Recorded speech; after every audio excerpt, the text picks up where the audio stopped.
I got to say, New Amsterdam Radio is brought to you in part by Anchor FM. Have you ever thought about making your own podcast? You see, when I was trying to get this podcast off the ground, I had a lot of questions. How do I record an episode? How do I get my show into all the apps people like to listen? How do I make money from my podcast? And most importantly, I don't want to deal with cables and wires and all those things. You see, the answer to every single one of these questions is pretty simple. Anchor. Anchor is the one-stop shop for recording, hosting, and distributing your podcast. And best of all, it's 100% free and ridiculously easy to use. And you can use your phone, which is pretty awesome. Now, Anchor can match you with great sponsors who want to advertise on your podcast. That means you can get paid to podcast right away. In fact, that's what I'm doing right now by reading this ad. So if you ever wanted to start a podcast and make money doing it, go to anchor.fm/start. That's anchor.fm/start to join me and the diverse community of podcasters already using Anchor. That's anchor.fm/start. I can't wait to hear your podcast.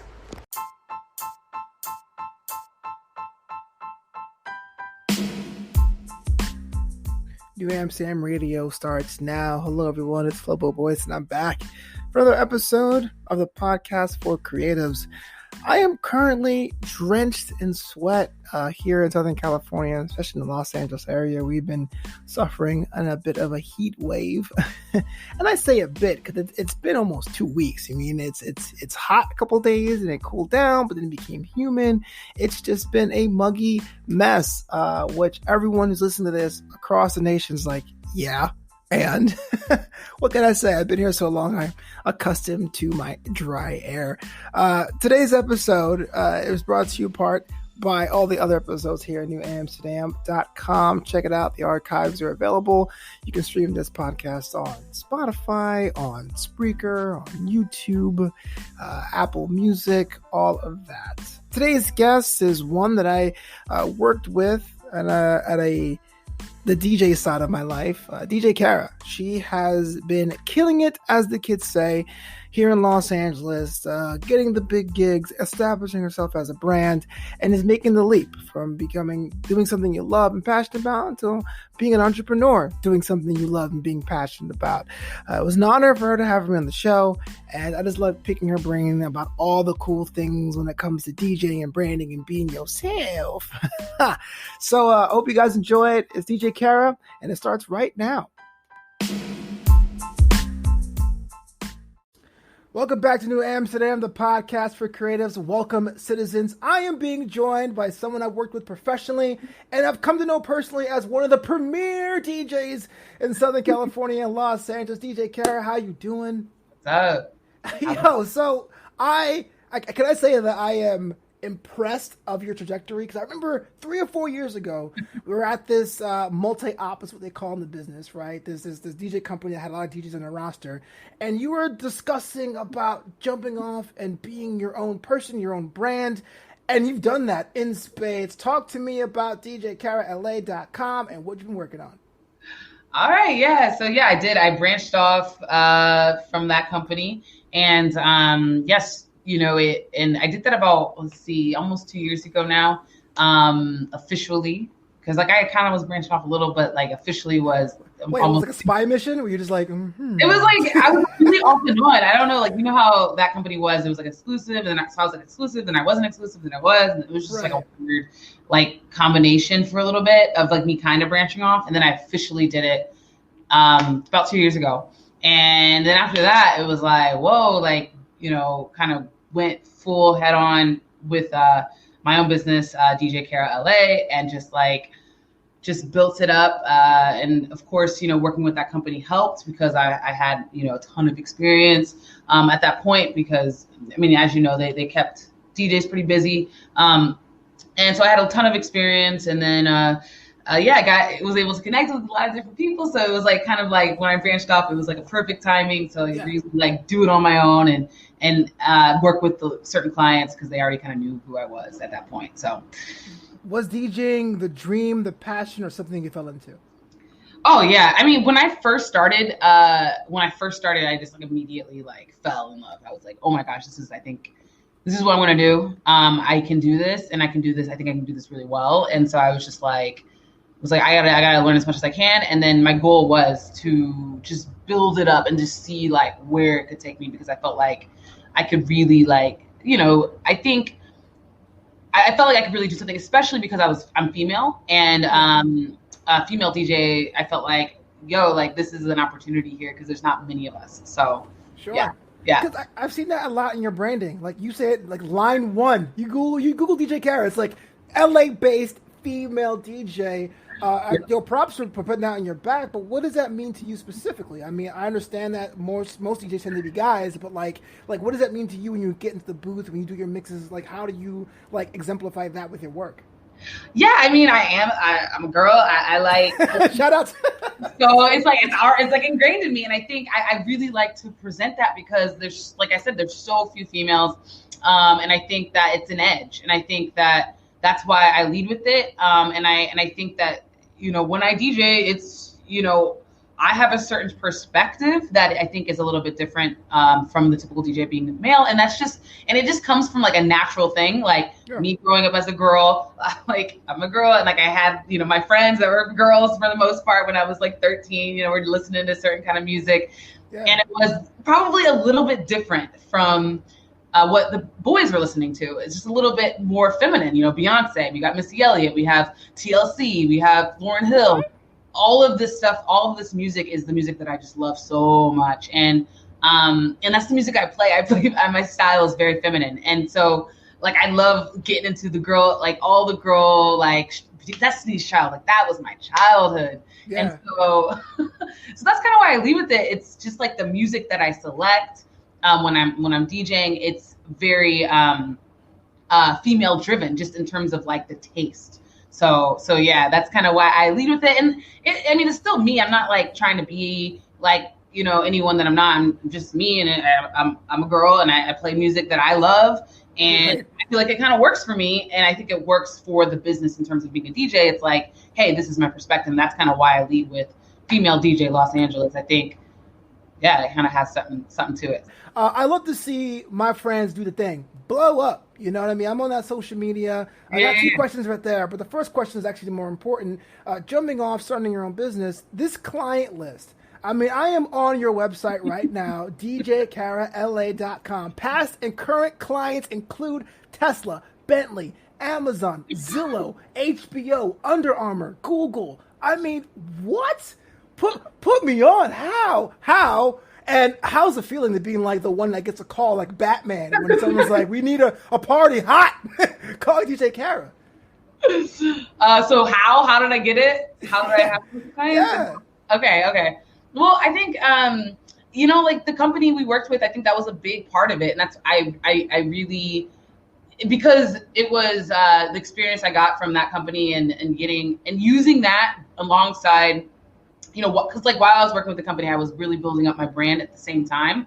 And I kind of had my website and everything. So I was aware of, like, it's kind of like I knew what I was going to do after I was working with that company. So I kind of used everything I got within those gigs. Like the gigs that I got, I used, made sure I had a picture, made sure I got, you know, certain connections. And because of that, I was able to get in front of these people. And then after leaving, it was like these companies stayed with me. And I really worked on my website to have good SEO. So when I was working with the company, it's kind of like, it's kind of confusing, but yeah. Basically being alongside, like working with the company and then having my website kind of be having good SEO, being seen, it's kind of like it was able to kind of feed into that. So let's talk about that. So we talk about in marketing sales, like the buyer's journey, you know, going from awareness to consideration to purchase to aftercare. I mean, it takes a very enterprising person to look at the funnel and go, something's not right here. Someone else is getting a cut of the work and the display I'm putting in there.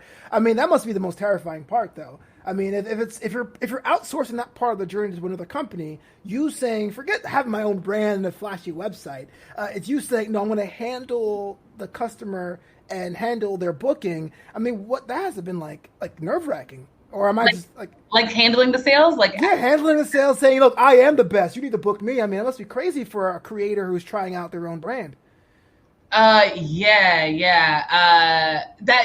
is true. I mean, definitely. I feel like that part has definitely been like, honestly, probably the hardest I agree. within all of this is the sales. And like after growing and leaving the company, having to kind of figure it out on my own has been, honestly though, I feel like, you know, I feel like I was able to kind of figure it out just, you know, by like just being myself and just like, you know, just testing little things out and just talking to them a certain way. But yeah, I feel like, I'm trying to think of my answers. No, I got you. Well, okay, so my I'm journey trying to was understand what you're asking, and like, I'm like, what? No, well, I you know what? I don't want to make it like an interrogation, but like for example, we're in the same company, and for those of you who don't really understand how multi-ops work, the listeners in Southern California, there are very few giant DJ companies that will have a roster of DJs, and in exchange of them and their advertising fees, because they pay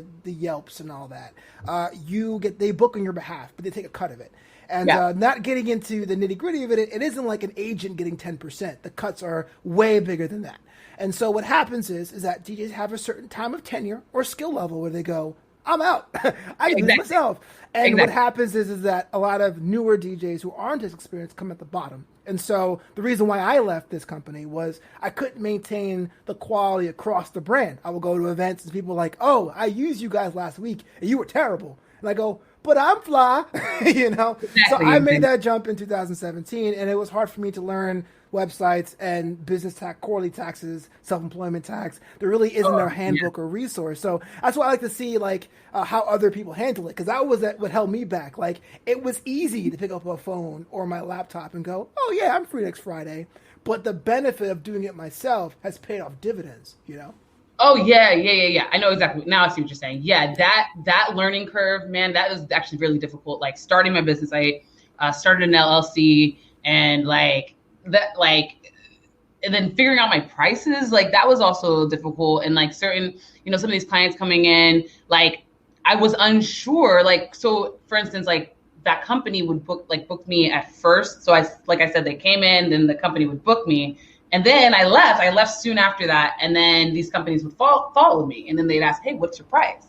And I'm like, I actually have no idea. Like, I don't know what this company was charging. And I don't want to be too high, but also I don't want to be too low. And so I just kind of had to just think, okay, I had to just figure it out. Try, hey, this is the number. This is what I think my value is. And just see what they say. And then, you know, learning, you know, contracts. I did mention that I did kind of go back and forth for a little bit. So I kind of, to be honest, while I was with the multi-op company, I was back and forth, like exclusive to not exclusive. So when I was not exclusive, I was doing gigs. And so I was learning during that time contracts. And I had like some people that I would ask, like there was other DJs that I'd reach out to that were not with this company, and that I just reach out to and just say, hey, like, how are you doing this? How did you get insurance? How did you get, how do you have your contracts? How do you, just all the things that I needed to know. And so I kind of knew it, a little bit of the back end stuff before leaving. And then once I left, then it was like, oh, okay, there's a lot more that I needed to learn. But honestly, like, to be honest, like, I felt like at that time I was ready, and it was, I learned it. I felt like in the beginning, you know, I think the biggest thing was taxes and like figuring out like bank information, taxes, LLC, like how does this actually work, accountant, like all that stuff. That stuff was like crazy hard. But, you know, once I kind of got that going, it was a lot easier, but still, you know, still difficult. Like it's still like even a learning process as I go on. But like kind of what you said, like the benefits, you know, getting that, not having that cut anymore, man, it's huge difference. Right. Yeah, I totally understand. It's huge. It's like, it's a big benefit for sure. Let's talk about the elephant in the room, man. 2020, the whole world went down into some weird alternate dimension. Talking about that pandemic, but you can interpret it whatever you want to. How has your business changed, if at all? And what have you been doing during this supposed lockdown? I think California has like 2, but some states have 1, some states have multiple ones. What have you done? Oh, man. Well, my business has changed. Okay. I spin plates too. No, how's it changed? Oh man, significantly. I had a ton of gigs canceled. So, you know, I had like a whole like stream of like corporate events. You know, the corporates are the ones that really got canceled. Yeah. So May, June, man, it was hard. it would hurt my heart, like seeing them all go away. Right. But what? Sorry. I'm sorry. I know the feeling. Like no. It's okay because I to be honest, I'm thankful now, like for everything. I feel like, I was busy and I was working probably a little too much. So I think getting this time to kind of breathe and reevaluate everything has been very, very, very beneficial. And so that's something I'm really thankful for. And some amazing opportunities have come up because of it. And I'm also thankful for that. And like the things I've been working on, I've been going live, doing that, trying to stay relevant with people that follow me. So I've been doing that as much as I can, working the whole Twitch thing that you might see a lot of DJs working, and seeing where that takes me. And Are you a fan of that, by the way? Are you a fan of the Twitch streams, or it was kind of like a means to an end? I haven't made any money off of it, so not necessarily means just kind of doing it. I'm learning it, and I see a lot of DJs that are successful on it. So I'm like, I think I could do this if I put some focus on it. So I've kind of, tried to focus on that, but also really focusing more on tutorials, courses, things like that. Really trying to, because my goal before all of this, like when I was busy, when I was working, I really also wanted to get into teaching and training and having courses online, because I feel like being a female DJ, I do have a different perspective. And I think that the representation of females that are teaching and showing other females how to do it. And because I just think that the whole journey of a DJ is different for females. It's different between females. And it's weird because it's like we're doing the same thing. And it's like, it's one of those things that's kind of bad. It's because I don't like to talk, you don't want to be like talking about sexism and like whatever. But if it's there, it's there. Huh? It's there. And DJing is kind of like, I like to compare it to like acting in a sense, where it's like when you're hired as a DJ, it's kind of like you're fitting that role as well. Like, while, you're playing music, but like, for instance, like clients are looking at, your race, because, I'm a Black girl with braids, I might play a lot of Beyonce. Like, come on. Ain't no wrong, baby. Ain't no wrong. I'm gonna play a lot of Beyonce. Let's get real. Like, I probably will. So, I have to keep that in mind. And with DJs, and there's a client that's looking at you, and like you might play a certain style that's like reflective of being a male, being African American, being Black as well. So like, and so I like to think about that. And so anyway, what I was saying is that like I feel like being a female, I want to talk about what it's like being a female in my shoes, and how I've kind of maneuvered through this whole DJ world and kind of gotten to where I am. And I want to show other women and other people that want to learn, this way, because I just think I have had like kind of an interesting experience, working with the multi-op, being exclusive, being not exclusive, being exclusive, being not exclusive, and then finally leaving. And then, so it's just kind of, I've had a weird journey, I feel like. So I want to share it, and I want to show my journey, and hopefully give some really good insight for people that are looking to start off. I really it's not weird, it's dope. It's unique. It's one of a kind. It's unique. It's unique. Yeah. What does that look like, though? Are we talking like a YouTube channel, like a master class with DJ Kara? Like, I'm embarrassed to talk about it, but yeah. Why are you embarrassed? If that's what you want to do, why is it embarrassing? I don't know, because it's like hard to put out. I'm like, I'm working on YouTube. I'm working on YouTube/courses as well, purchasable courses. So like, kind of like a hybrid of both. And so I've been like really trying to see if I can do it. And it's a completely different thing though, because I'm used to just DJing, not having to talk. I talk, of course, emceeing wise, but explaining things, describing, the whole storytelling aspect of like the YouTube videos and like the informational type of videos is actually really difficult. And getting the good audio, the good camera, all that stuff has been a learning curve. And so I'm seeing what I can do with it. I'm seeing what I can create, because I just feel like there's an opening there, and I want to spend this time, since I'm not working as much, to do that. And so, So I'm gonna tell you a story real quick. Again, we mentioned this multi-op a lot, but it's cool because everything kind of connects to this. So I had an event where I was physically assaulted in the booth. I was at this event. I was a wedding, And the couple wanted Outcast all night, so I was playing it. But the father of the bride like basically grabbed me. He was like, "You're playing disco." I paid for the event. I went to the multi-op. I said, "When a planner complains, I gotta apologize. So what are you gonna do here?" The guy running it, this British guy, was like, "Sorry, mate, that's what happens." And I was like, "For real?" And I was out. Deciding to go into my own business, I sat with a mutual friend, DJ Jack Farmer, and I go, "Look, man, I think I can do it. I am not sure, but I don't have your voice, Jack. I dang sure can't DJ like Kara can. Can I do it?" And he's like, "Yeah, I mean, Kara is the best one we have here. She's that good. She's so personable, but I think you have a shot." And I can say that DJing has paid the bills. So not only are you fly enough to do it, I think you have the perfect perspective to teach. If you were the platinum standard on a company with 75 DJs that no one can mix like DJ Kara, yes, I will subscribe with the quickness. Sign up today. I am on board. Wow. Yeah. That is crazy. I can't believe Jack said that. Well, thank you. I didn't know that. DJ Kara, so glad you were stopping by in New Amsterdam to be a part of New Amsterdam Radio. Now, if someone wanted to book you or to follow you or to check you out on social media or online, how would they do that? Yeah. So my website is DJ Kara LA, just LA, Kara with the K. .com. That's my website. You can book me. You can get to know more about me and have like blog videos, all kinds of stuff up there. And then my Instagram is DJ Kara at DJ Kara. So DJ.Kara. And that's really my main social media that I use.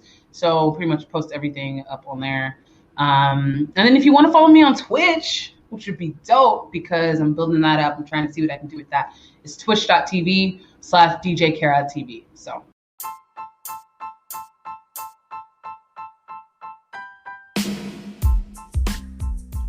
Hopefully you're going to see and hear more about DJ Kara in the future. She mentioned her Twitch page, and I guess I should mention my own. I'm on Twitch as well, twitch.tv/Flobo Boyce. I have a lot of my talk shows there as well as my video game playthroughs. But I'll be honest with you, I am not that much of a gamer, just me waxing comedic while I lose and die in various video game properties.